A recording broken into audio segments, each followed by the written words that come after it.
Good morning, students. This is Rohit sir here, and today we'll be seeing the reactions and how a base can be formed or even a sodium reacts with water. Okay, so first of all, in the activity 7, you have to take some precautions so that you don't injure yourself, and it will be demonstrated by me as soon as the school reopens. During the preparation of sodium hydroxide solution, care should be taken that pellets of sodium hydroxide are handled with a plastic spatula. So sodium hydroxide, already you are knowing that this is a very reactive metal. As soon as you drop it in water, it starts to fire. Okay, so that's why it has to be handled very carefully. It is stored in kerosene. Okay, you must be knowing it. So we'll see how we are going to prepare a fresh solution of sodium hydroxide in a test tube by dissolving 3 to 4 pellets of it in 5 ml of water. Drop a piece of aluminium foil into it. Bring a burning matchstick near the mouth of the test tube. Observe carefully. So what you are going to do is, first of all, you are going to prepare sodium hydroxide solution, and then you are going to drop a aluminium foil inside it, and then you are going to bring a burning matchstick near the mouth of the test tube. तो आपको पहले sodium hydroxide का solution बनाना है. 3-4 palette sodium के पानी में डालेंगे 5 ml में, तो आपका सोडियम हाइड्रोक्साइड का सोल्यूशन रेडी हो जाएगा. उसके बाद एल्यूमिनियम फॉयल आप उसमें ड्रॉप करेंगे. उसके बाद बर्निंग मैचस्टिक टेस्ट ट्यूब के माउथ पे लेके आएंगे, मतलब मुंह पे. तो आपको देखना है कि क्या होता है. एक्टिविटी 7 में ये नोट है. Beaker A copper sulphate plus zinc granule. Beaker B में copper sulphate plus iron nail. Beaker C that is zinc sulphate plus copper turnings. Beaker D iron sulphate plus copper turnings. And beaker E zinc sulphate plus iron nail. So ये सारे zinc जो है ये metal के form में, iron nail कील के type में होता है. कॉपर टर्निंग्स आपके कॉपर के छोटे छोटे पीसेस होते हैं, बर्तन में भी यूज़ होता है. And then iron nail again कील में. ठीक है, और ये सॉल्यूशंस आपको लैब में मिल जाएंगे. ये आपको स्कूल में ही करना है, तो आप इसे घर पे गलती से भी ट्राई मत कीजिएगा. कॉपर सल्फेट फिर भी ये डेंजरस नहीं है, but still you should not try it at home. As before, the pop sound indicates the presence of hydrogen gas. Metals react with sodium hydroxide to produce hydrogen gas.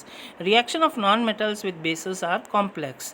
तो जैसे ही आप इस पे माउथ पे matchstick लाओगे तो एक popping sound आएगी, पप करके आएगा, जैसे आप सोडा की बोतल खोलते हैं तब.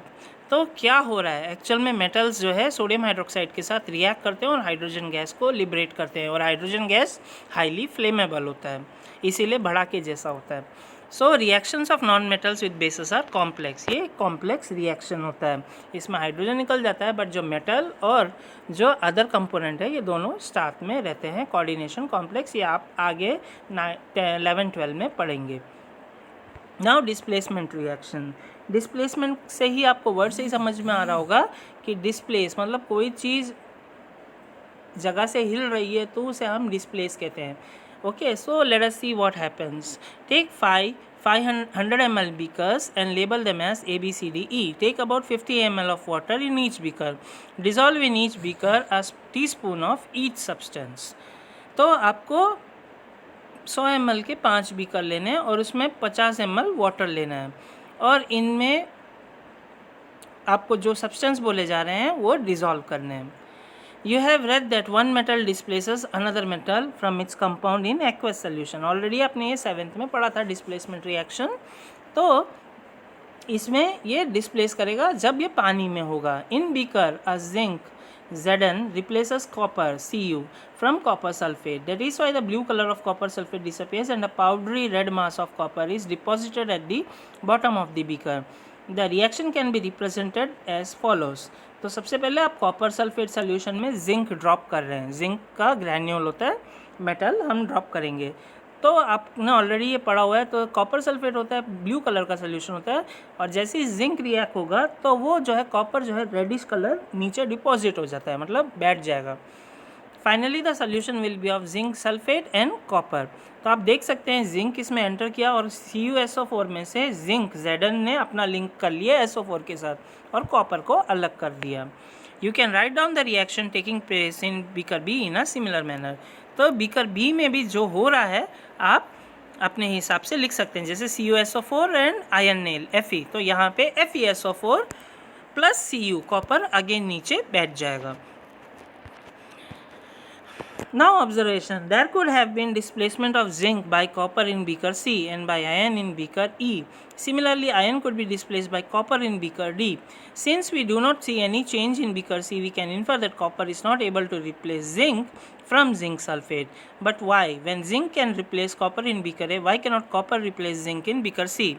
Remember that science is not arbitrary, it follows definite rules based on facts. तो आपने देखा है beaker C में और beaker E में जिंक ने कॉपर को डिस्प्लेस किया और आयन ने भी डिस्प्लेस किया कॉपर को. बट आयन को भी आप डिस्प्लेस करवा सकते हैं कॉपर से, बट बेकर सी में कोई चेंज नहीं होता. क्यों? क्योंकि जिंक जो है कॉपर जो है जिंक को डिस्प्लेस नहीं कर पा रहा. जिंक सल्फेट में से कॉपर सल्फेट को अपने साइड पे नहीं लेके आ पा रहा. क्यों? तो साइंस कोई बेस्ड अपॉन ऐसे ही सोच ही समझी नहीं बनाई, बट साइंस को रूल्स होते हैं, तो रूल्स के हिसाब से ये फॉलो होता है. जिंक जो है हाईली रिएक्टिव होता है, कॉपर से ज़्यादा रिएक्टिव है, इसीलिए जिंक कॉपर को डिस्प्लेस कर सकता है. बट कॉपर इतना रिएक्टिव नहीं होता, इसलिए जिंक को डिस्प्लेस नहीं कर पा रहा. And the rule here is that zinc is more reactive than copper and iron. A more reactive metal can replace a less reactive metal, but a less reactive one cannot replace a more reactive metal. Now you can understand why there are no displacement reactions in beaker D and E also. तो अगर आप beaker D और E देखेंगे, जैसे ion sulphate और copper turnings, ठीक है, तो यहाँ पे आप फिर भी चेंजेस देख सकते हैं. बट ई में जिंक सल्फेट और आयन नेल, वहाँ पे कोई रिएक्शन नहीं होगा, क्योंकि जिंक को डिस्प्लेस आयन नहीं कर सकता. जिंक जो है हाईली रिएक्टिव होता है, तो इसीलिए कॉपर और आयन से हाईली रिएक्टिव होने के कारण जिंक को आप डिस्प्लेस नहीं कर सकते. जिंक इन दोनों को डिस्प्लेस कर सकता है. तो जो भी रिएक्टिव होगा वो दूसरे मेटल को रिप्लेस कर सकता है, बट लेस रिएक्टिव वाले को रिप्लेस नहीं कर सकते. Now you can understand why no displacement reactions occurs in beaker D and E also. अब आपको समझ में आ गया होगा. जैसे आप रेस भागते हैं, तो जो सबसे आगे भाग रहा होता है, अगर आप उसकी स्पीड से ज़्यादा जाएंगे तो ही आप उसे पीछे छोड़ सकते हैं, अदरवाइज़ आप उसके पीछे ही रहेंगे. आपको अपनी ताकत लगानी पड़ेगी, आपको रनिंग फास्ट करनी पड़ेगी. ऐसे ही जिंक सबसे तेज़ी से रिएक्ट करता है, तो जिंक इन दोनों को डिस्प्लेस कर देता है. Hope you have understood. Now uses of metals and non-metals. Metals और non-metals ऑलरेडी हम लोग कई जगहों पे धातु का प्रयोग करते ही हैं और अधातु भी यूज़ होता ही है. चलो देखते हैं क्या है. You should be able to guess why metals are used in making machinery, automobiles, aeroplanes, trains, satellites, industrial gadgets, cooking utensils, water boilers, etc. You are also familiar with the uses of some non-metals. तो आप ये समझ ही सकते होंगे, metal hard होता है as well as good conductor है, तो ये सब चीज़ों के कारण इसे मशीनरी में भी यूज़ करते हैं. Automobile, aeroplane, train, satellite, industrial gadget, मतलब चिप्स वगैरह. ओके, फ़ोन के अंदर भी चिप्स होते हैं, इंटीग्रेटेड सर्किट्स भी कहा जाता है उन्हें. कुकिंग यूटेंसिल्स और वाटर बॉयलर्स. अब नॉन मेटल्स के क्या यूजेस हैं? Here are some interesting ones. We are sure that you will guess them right. Non-metal essential for our life, which all living beings inhale during breathing. Oxygen जो है एक non metal है, धातु नहीं है, बट ये हमारे लिए बहुत ज़रूरी है. अगर हमें ये नहीं मिला तो हम मर भी सकते हैं, इसीलिए आप ये नॉन मेटल ही है. Non metals use in fertilizer to enhance the growth of plants. अब नॉन मेटल्स है नाइट्रोजन, फॉस्फोरस, पोटेशियम, ये सारे के सारे फर्टिलाइज़र में उपयोग होते हैं, मिट्टी में डाले जाते हैं ताकि पौधे को प्रॉपर न्यूट्रिशन मिल पाए. Non metals used in water purification process.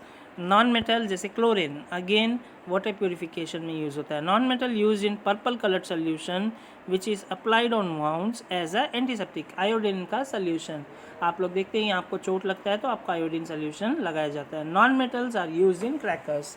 पटाखे में भी नॉन मेटल्स यूज़ होते हैं.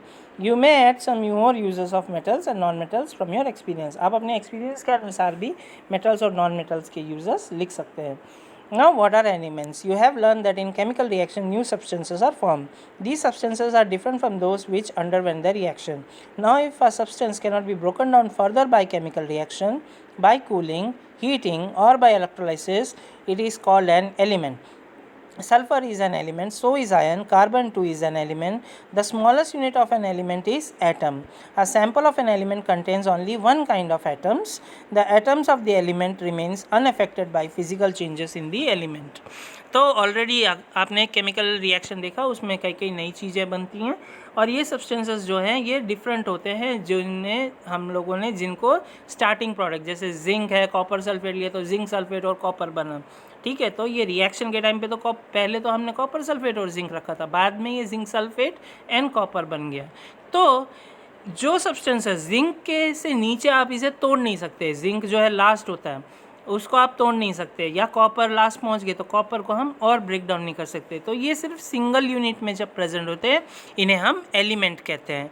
बस जब ये दो या तीन एलिमेंट्स मिक्स होते हैं तो कंपाउंड बनते हैं, ये आप आगे के क्लासेस में भी पढ़ेंगे ही। सल्फ़र जो अकेले है तो उसे हम एलिमेंट कहेंगे। आयरन है Fe, अगेन एलिमेंट है। कार्बन भी एक एलिमेंट है। और जो सबसे छोटी यूनिट है, जैसे आप सॉल्ट लेते हैं, ठीक है, NaCl, अब उसमें से सोडियम सिर्फ निकाल के आप उसे छोटा सबसे छोटा यूनिट जो होता है उसे हम एटम कहते हैं। जैसे हमारी ह्यूमन बॉडी में सेल होता है, ठीक है, सेल से मल्टीप्लाई करके हम टिश्यू बनाते हैं। तो यहाँ पे एलिमेंट्स के में सबसे छोटी यूनिट एटम होती है। A sample of an element contains only one kind of atoms. कोई भी एलिमेंट है उसमें सारे एलिमेंट्स सेम ही होंगे। जैसे आप स्टैंडर्ड 7 में तो आप ये सारे 6 में से पास होने के बाद ही वो 7th के अंदर बैठे हैं। तो 7 अगर मैं एलिमेंट ले रहा हूँ तो सारे बच्चे 7th की बुद्धि रखेंगे। 8th में बैठे हैं तो 8th वाली सभी के पास 7 तक का नॉलेज होगा ही होगा। तो इनको हम एक एलिमेंट कहेंगे, बट सब सेम नहीं हो इसीलिए आप लोग एक कंपाउंड बन जाते हो, ठीक है। The atom of an element remains unaffected by physical changes in the element. तो एटम जो है कभी इफेक्ट होता नहीं, उसमें कितनी भी फिजिकल चेंजेस हो जाए, टेम्परेचर बढ़े या प्रेशर बढ़े, वो सेम ही रहेगा, अनअफेक्टेड ही रहेगा। Now elements, for example, an atom of liquid sulfur would be exactly the same as atom of solid or vapor sulfur. Although we have infinite variety of substances in the universe, the number of elements forming these substances is limited. There are no more than 92 naturally occurring elements. An important classification of elements is in terms of metals and non-metals. Most of the elements are metals, less than 20 are non-metals, a few are metalloids which possess characters of metals and non-metals. तो जैसे liquid sulphur है, जैसे पानी आप ले लेते हो, ठीक है, पानी में तो हाइड्रोजन ऑक्सीजन दोनों होता है, बट हम यहाँ पे सिर्फ एक एलिमेंट की बात करें, लिक्विड सल्फ़र है। अगर उसका एटम जैसा है वैसा ही सेम सॉलिड और वेपर स्ट्रक्चर में भी रहेगा। जैसे आपका टेक्स्ट बुक है, अगर उसे गर्म किया या ठंडा किया तो टेक्स्ट बुक जैसे ही रहने वाला, वो चेंज नहीं होता। सेम वे में एटम भी इफेक्ट नहीं होता।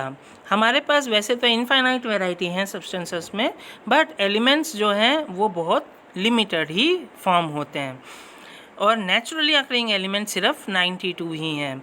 और इनका जो इम्पोर्टेंट क्लासीफाई इन्हें विभाजित किया गया है मेटल और नॉन मेटल में। ज़्यादातर जो एलिमेंट्स हैं वो मेटल्स ही हैं और 20 से कम ही मेटल एलिमेंट्स हैं जो नॉन मेटल्स हैं। इनमें से कुछ मेटलॉइड हैं। मेटलॉइड मतलब जिनमें मेटल की भी प्रॉपर्टी है, नॉन मेटल की भी प्रॉपर्टी है। लाइक सिलिकॉन जो आपके फ़ोन्स में, चिप्स में यूज़ होता है, ठीक है, वो सेमीकंडक्टर या मेटलॉइड भी कहा जाता है। नाउ इधर हमने कीवर्ड्स, आप इन्हें नोट डाउन कर सकते हैं और हो सके तो आप खुद ही इसका डेफिनेशन लिखिए। Atom, conductor, displacement reaction, ductility, elements, hardness, malleability, metal, metalloids, non metals and sonorous. और अगर कोई भी क्वेश्चंस हैं तो आपको स्कूल रीओपन होने के बाद क्लियर किए जाएंगे। Hope you have understood this lesson. Thank you for paying attention.